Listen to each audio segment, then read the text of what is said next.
Good morning, this Kiran మేకల. So మనం మైసూరు యుద్ధాలు చూస్తున్నాము, ఆంగ్లో మైసూరు యుద్ధాలు చూస్తున్నాము. 4 ఆంగ్లో మైసూరు యుద్ధాలు జరిగాయి. ఆ యొక్క ఆంగ్లేయులు భారతదేశాన్ని ఆక్రమించే క్రమంలో ఎన్నో యుద్ధాలు చేశారు.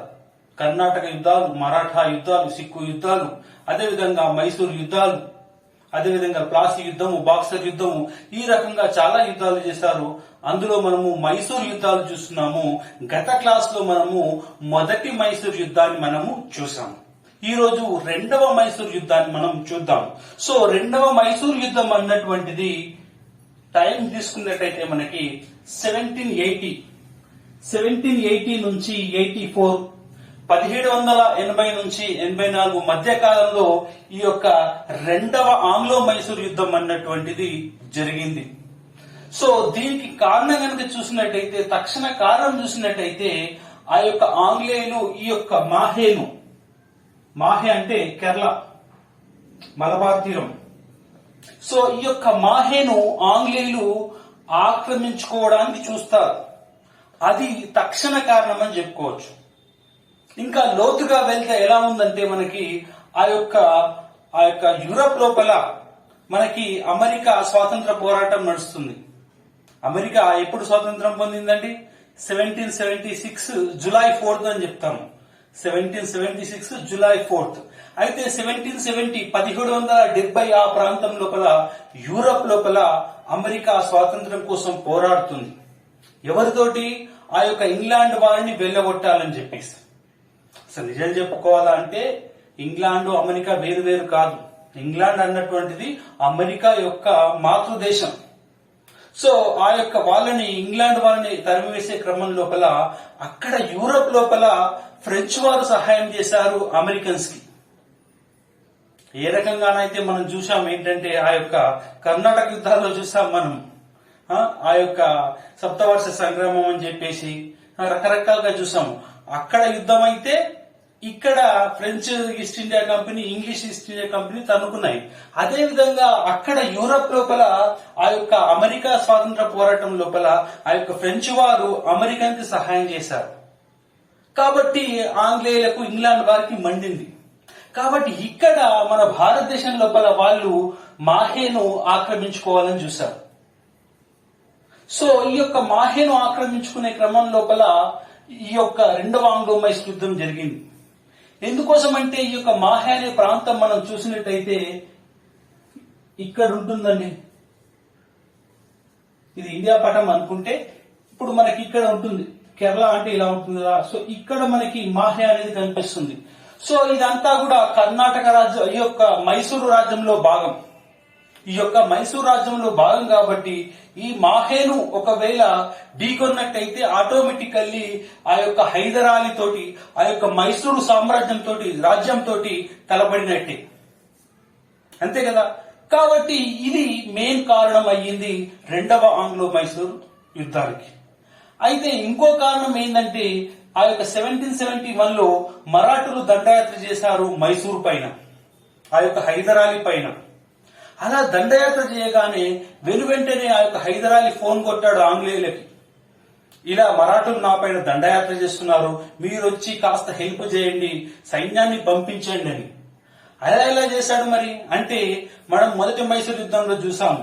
మొదటి మైసూరు యుద్ధం అన్నటువంటిది ఆ యొక్క మద్రాసు సంధితో ముగిసింది. సో ఆ మద్రాసు సంధి లోపల మనకు 2 విషయాలు కనిపిస్తాయి. అందులోపల ఒక విషయం ఏంటండి, ఫ్యూచర్ లోపల ఎప్పుడైనా గాని హైదరాలీ పైన, మైసూర్ రాజ్యం పైన ఎవరైనా దండయాత్ర చేస్తే ఆ యొక్క ఆంగ్లేయులు హైదరాలీకి, మైసూర్ సామ్రాజ్యానికి సైనిక సహకారం చెయ్యాలని చెప్పేసి ఆయన సంతకం తీసుకున్నాడని చెప్పి మనం తెలుసుకున్నాం. కాబట్టి ఆయన ఆటోమేటిక్ గా ఫోన్ చేశాడు, ఈ రకంగా మరాఠులు దండయాత్ర చేశారు నా పైన, మీరు కొంచెం హెల్ప్ చేయండి అని. అసలు వాళ్ళే ఈ యొక్క హైదరాలీతో కొట్లాడదామని చెప్పేసి ఈ యొక్క మాహేను కేంద్రంగా చేసుకుని ఆల్రెడీ వాళ్ళు కొంచెం కోపంగా ఉన్నారు హైదరాలీ పైన. సో ఆ మధ్యలో ఈ సంఘటన జరుగుతుంది. కాబట్టి ఆటోమేటిక్ గా హైదరాలీ తోటి ఆ యొక్క రెండవ యుద్ధం అన్నటువంటి తప్పలేదన్నమాట. సో ఇద్దరికి కూడా వార్ స్టార్ట్ అయిపోయింది. సో స్టార్ట్ కాగానే ఇతన్ని అణచివేయడానికి ఇతన్ని అణచివేయడానికి ఈ యొక్క సర్ ఐర్కూట్ ని తెప్పిస్తాడు వారెన్ హేస్టింగ్. సర్ ఐర్కూట్ అనే సేనాని తెప్పిస్తాడు వారెన్ హేస్టింగ్. మనం గుర్తుపెట్టుకోవాలి ఏంటంటే ప్రతి యుద్ధం లోపల ఆ యొక్క గవర్నర్ జనరల్ ఎవరు, బ్రిటిష్ గవర్నర్ జనరల్ ఎవరు అన్నటువంటి మనం గుర్తుపెట్టుకోవాలి. ఇక్కడ రెండవ మైసూర్ యుద్ధం లోపల బ్రిటిష్ గవర్నర్ ఎవరండి? Warren Hasting. మనం మొదటి మైసూర్ యుద్ధంలో తీసుకున్నాం, ఎవరు? వెర్లెస్ట్ లేదా బెరల్స్ అంటాం. ఇక్కడ వారెన్ హేస్టింగ్. మూడవ కర్ణాటక యుద్ధంలో కారన్ వాలిస్, నాలుగవ కర్ణాటక యుద్ధంలో లార్డ్ వెల్లెస్లీ. ఇలా 4 పేర్లు మనం గుర్తుపెట్టుకోవాలి. సో ఇక్కడ సేనాని పేర్లు కూడా మీరు గుర్తుపెట్టుకోవాలి. ఏ రకంగానైతే మొదటి ఆంగ్లో మైసూర్ యుద్ధం లోపల ఆ యొక్క కల్నల్ స్మిత్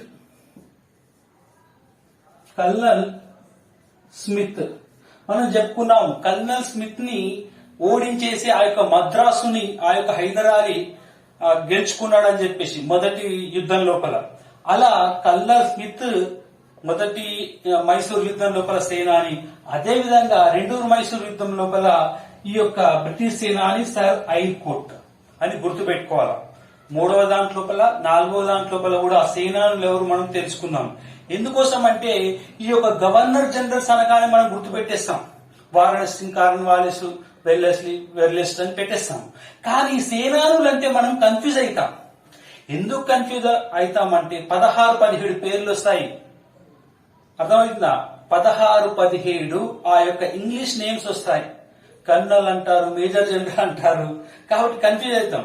కేవలం 4 పేర్లు మనం ఖచ్చితంగా గుర్తుపెట్టుకోవాలి. ఆ యొక్క మొదటి మైసూర్ యుద్ధం లోపల సేనాని ఎవరు? Colonel Smith. తర్వాత రెండవ దాని లోపల సర్ ఐర్కూట్ అన్నది మనం గుర్తుపెట్టుకోవాలి. అర్థమవుతుంది. మ్యాచ్ ద ఫాలోయింగ్ లోపల మనకి టెస్ట్ చేస్తాడు. సో ఇతన్ని పిలిపిస్తాడు, సర్ ఐర్కూట్ ని పిలిపిస్తాడు వారెన్ హేస్టింగ్. అసలు ఎందుకోసం పిలిపిస్తాడు? మరి వీళ్ళతో కాలేదా అంటే వీళ్ళతో కాలేదు. ఎందుకోసం అంటే ఆ యొక్క 1780 సెప్టెంబర్ లోపల 1780 సెప్టెంబర్ లోపల ఒక చిన్న యుద్ధం జరుగుతుంది. పుల్లలూరు యుద్ధం అంటారు. ఏం యుద్ధం అండి అది? పుల్లలూరు.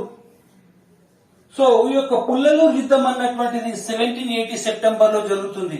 అంటే రెండవ కర్ణాటక యుద్ధంలో భాగంగా ఈ యొక్క పుల్లలూరు, తమిళనాడులోని పుల్లలూరు లోపల యుద్ధం జరుగుతుంది. ఇక్కడ కల్నల్ బైల్ ని ఓడిస్తాడు ఆ యొక్క హైదరాలీ. కల్నల్ బైల్ ని ఓడిస్తాడు ఆ యొక్క హైదరాలీ. ఇక్కడ పుల్లలూరు యుద్ధం 1780 సెప్టెంబర్ లోపల. అంటే మనం పుల్లలూరు యుద్ధం అంటే యాన్షియంట్ కి వెళ్ళిపోవద్దు. పుల్లలూరు యుద్ధము ఆ యొక్క బాదామి చాళుక్యులు, రెండవ పులకేసి, ఆ మణిమంగళ యుద్ధం, పుల్లలూరు అటు పోవద్దు. అది 1630-40 ఆ ప్రాంతం లోపల. ఇది 1780. పుల్లలూరు అనేది ప్రాంతం, తమిళనాడు లోపల ఒక ప్రాంతం. నేను చెప్తాను ఎప్పుడు ఏంటంటే యుద్ధం అన్నటువంటిది అది జరిగిన ప్రాంతాన్ని బట్టి డిసైడ్ అవుతుంది. అది పుల్లలూరు యుద్ధమే, ఇది పుల్లలూరు యుద్ధమే. ఇప్పుడు పానిపట్టు యుద్ధాలు ఉన్నాయనుకోండి, ఎన్ని? 3. అంటే ఒకే ప్రాంతం దగ్గర జరిగాయి కాబట్టి అవి 3 పానిపట్టు యుద్ధాలు. అదేవిధంగా అది యాన్షియంట్, ఇది మోడర్న్ లోపల. సో ఈ రకంగా 1780 సెప్టెంబర్ లోపల ఆ యొక్క కల్నల్ బైల్ ని హైదరాలీ ఓడిస్తాడు. అప్పుడు వారెన్ హేస్టింగ్ ఏమనుకుంటాడంటే, ఇదేంద్రా బాబు, ఇతన్ని ఓడించేశాడు కాబట్టి ఇతన్ని ఎదుర్కోవాలంటే మంచివాడిని దింపాలని చెప్పేసి సర్ ఐర్కూట్ ని దించుతాడు. సర్ ఐర్కూట్ ని దించేసరికి అప్పుడు ఈయనకు హైదరాలీకి సరిజోడు ఈ యొక్క సర్ ఐర్కూట్. అదేవిధంగా ఇతన్ని ఎదుర్కోవాలని చెప్పేసి ఆ యొక్క హైదరాలీ ఏం చేస్తాడంటే ఇదే మాహే నుంచి ఆ యొక్క ఫ్రెంచ్ వారి నుంచి మందుగుండు సామాగ్రి దింపుతాడు. అది కూడా ఒక కారణం. పూర్తిగా మాహేను వాళ్ళు వేసేయాలనుకోవడానికి కారణం ఏంటంటే ఆ యొక్క మాహే రేవు గుండా ఫ్రెంచ్ వారు ఈ యొక్క హైదరాలీకి మందుగుండు సామాగ్రి కూడా సప్లై చేస్తుంటారు. సో మొత్తం మీద ఆయన ఇక్కడ ఓడించేసి ఇంకా బలపడతాడు కాబట్టి ఈ యొక్క సర్ ఐర్కూట్ ని దించుతాడు ఈ యొక్క Warren Hasting. So sir Eyre Coote చాలా మొనగాడు అనమాట. కాబట్టి ఆయన రాగానే పోర్ట్ నోవా యుద్ధంలో, ఎక్కడ అండి? పోర్ట్ నోవా యుద్ధం లోపల 1781 నవంబర్ డిసెంబర్ లో జరుగుతుంది ఇది. సో 1781 నవంబర్ డిసెంబర్ లో ఈ యొక్క పోర్ట్ నోవా వద్ద యుద్ధం జరుగుతుంది. ఈ యొక్క పోర్ట్ నోవా యుద్ధం లోపల ఈ యొక్క హైదరాలీని ఓడిస్తాడు. హైదరాలీ సైన్యాలను ఓడిస్తాడు, చంపడు, ఓడిపోతాడు ఈ యొక్క హైదరాలీ. గుర్తుపెట్టుకోవాలి, చాలా ఎగ్జాంపుల్ అడిగారు. ఏ యుద్ధంలో హైదరాలీ ఓడిపోయాడు? పోర్టు నోవా యుద్ధం 1781 నవంబర్ ఆర్ డిసెంబర్. ఆ తర్వాత అక్కడి నుంచి వెళ్లిపోయినటువంటి ఆ యొక్క హైదరాలీ 1782 డిసెంబర్ 7న 1782 డిసెంబర్ 7న హైదరాలీ చనిపోతాడు. ఎక్కడ అంటే చిత్తూరు పరిసర ప్రాంతం లోపల చనిపోతాడు. ఆయనకు పుట్టుకురుపు వ్యాధి అని ఉంటుంది. వీపు లోపల ఒక చిన్న గడ్డ క్యాన్సర్ లాగా అయ్యి అది తీవ్రతరం అయిపోయి ఆయన ఆ ప్రాంతం లోపల 1782 డిసెంబర్ 7న ఆ యొక్క హైదరాలీ చనిపోతాడు. యుద్ధంలో రణరంగంలో కాదు, అలా చనిపోతాడు. అలా చనిపోగానే వెంటనే తెలుసుకున్నటువంటి వాళ్ళ కొడుకు అయినటువంటి ఆ యొక్క టిప్పు సుల్తాన్ ఆ యొక్క యుద్ధాన్ని అలాగే కొనసాగిస్తా ఉంటాడు.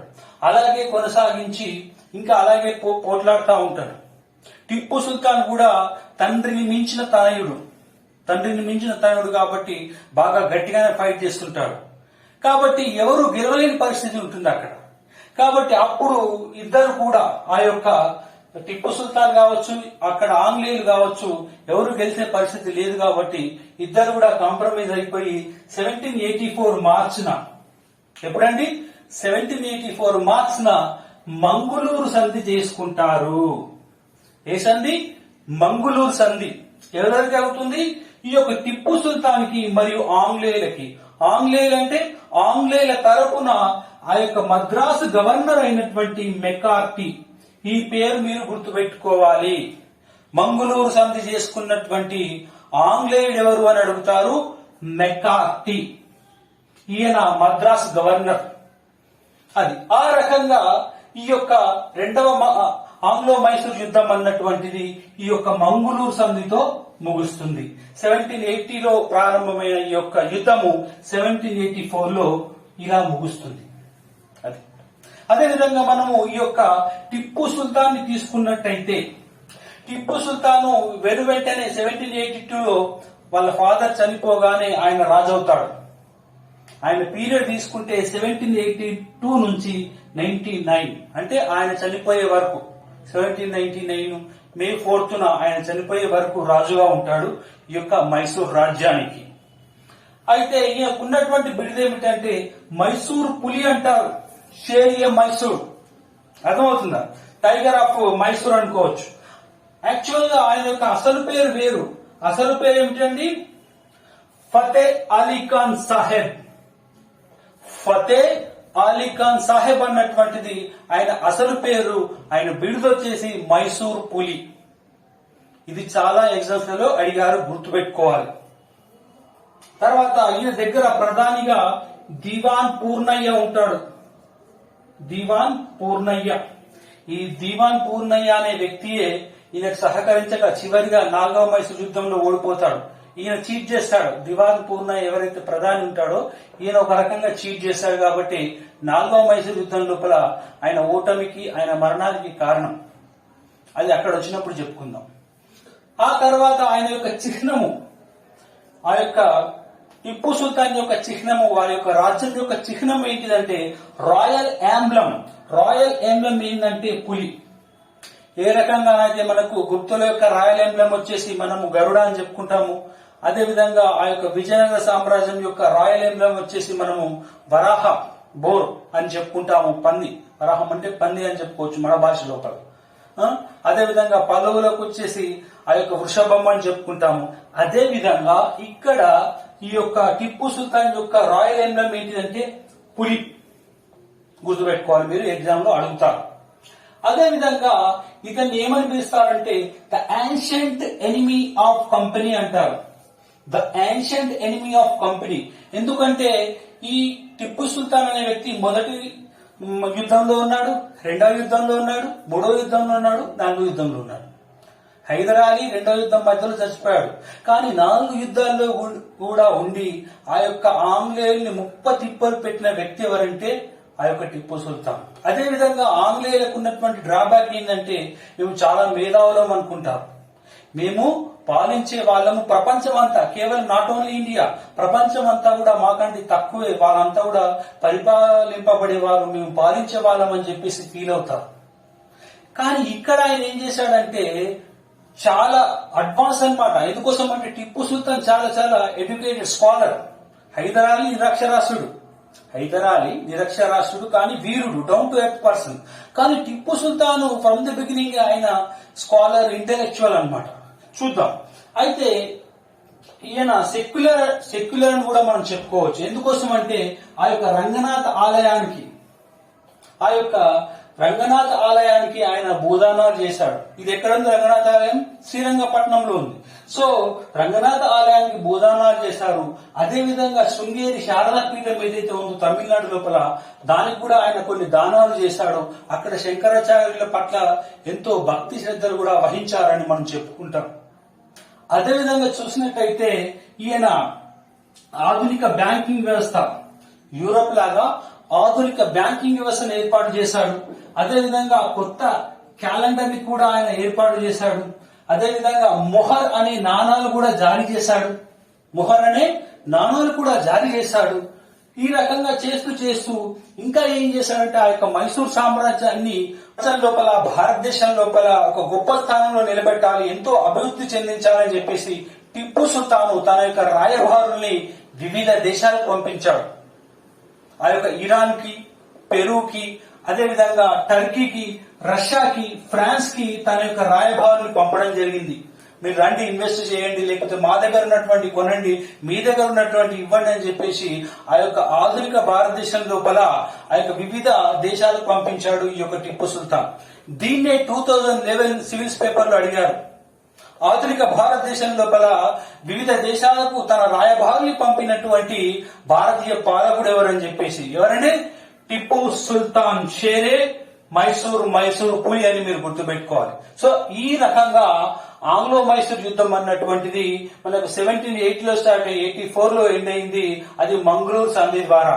ఇంకా పర్సనల్ గా మైసూర్ పులి అయినటువంటి ఈ యొక్క టిప్పు సుల్తాన్ గురించి 2-3 విషయాలున్నాయి, మనం కంటిన్యూషన్ లో తెలుసుకుందాం.